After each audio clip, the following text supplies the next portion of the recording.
চিনুক জানুক আমি সেলিব্রিটি হব, সবাই যদি তাই করে তাহলে দেখবে কি?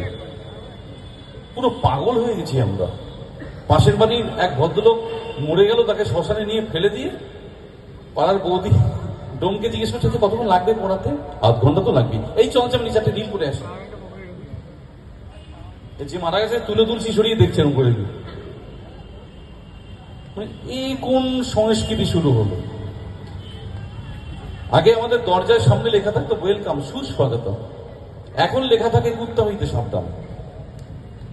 কোথায় গেছে সবকিছু? আমরা বড় স্বার্থান্বেষী, স্বার্থপর হয়ে পড়ছি দিনকে দিন, সেলফ সেন্ট্রিক, আত্মকেন্দ্রিক। একটু আমাদের পাল্টাতে হবে, না হলে কিন্তু মুশকিল। যন্ত্রের মতো চলছে আমাদের জীবন। আচ্ছা, তোর রেডি? বা সময় যেহেতু কম, বেশি কথাও বলা যাবে না। রেডি তোমরা? ওকে, চলে এসো। লাইট অফ করবে? নৃত্যশিল্পীরা মঞ্চে ওঠার আগে বলে লাইটটা অফ করবেন, তার একটাই কারণ, প্রচুর টাকা লাইটের বিল আসে ওদের।